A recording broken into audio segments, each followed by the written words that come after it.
Causes.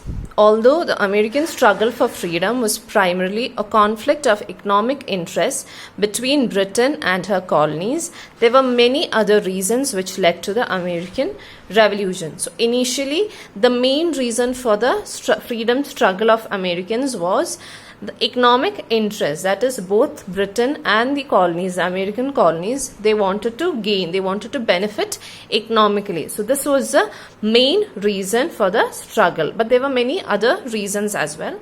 Now we'll see what were the other reasons. Views expressed by philosophers.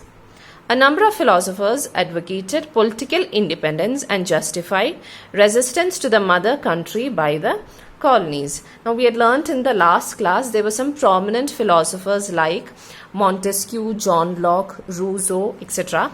These philosophers, they spoke in favor of political independence. Advocate means to speak in favor of. So they advocated being politically independent. They spoke in favor of the need to be politically independent, and they also justified resistance to the mother country by the colonies. They justified that it was the right of the Americans, of the colonies, American colonies, to fight against the mother country, to resist. Resist means to fight against the mother country. Mother country refers to the original country of the colonists. Now here it is Britain. These ideas motivated the colonists to make a demand for self-government within the empire. So when these philosophers, the ideas put by these philosophers, it motivated the Americans to demand for a self-government. Self-government means a government where they have the freedom, where they have the right to govern themselves.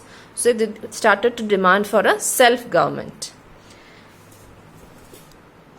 Initially, they did not want to snap political connection from their motherland. They wanted equality and autonomous rule for themselves. So initially, in the beginning, they did not want to break the political connection with the motherland. They did not want to break the connection with the Britain. All they wanted was equality and autonomous rule, equality and their right, their freedom to govern themselves. Autonomous rule means where they have the freedom to rule themselves, where they have the freedom to govern themselves. Now the next is mercantilist policy of British.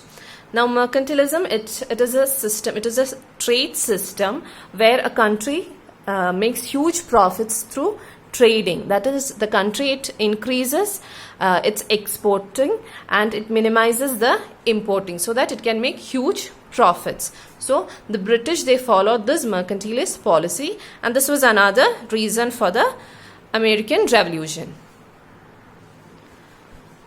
Britain followed mercantile policy according to which the colonies existed merely to serve the mother country.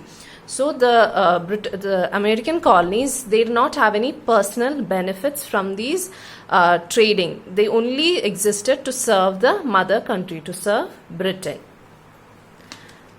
The colonies provided the raw material and supplies which could not be produced at home and served as markets for the finished goods.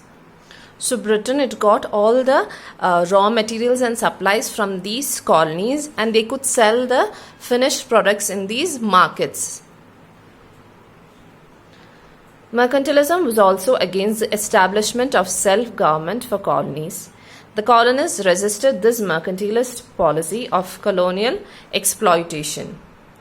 So the Americans, they were against this mercantilism because this mercantilist policy, it was against self-government. That is, it did not give the Americans the right to the freedom to govern themselves, and also it exploited the colonies. Exploitation means to use something for one's own benefits, for one's own greedy needs, for one's own selfish needs.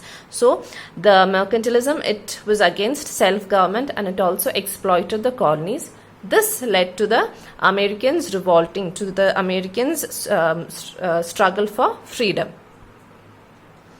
So today we learnt about colonies. We learnt about how Britain began to establish colonies in America, and also the causes that led to some of the causes that led to the American struggle for freedom, the views expressed by philosophers, and also the mercantilist policy of British. Now the remaining causes we'll discuss in the next class. Thank you, girls.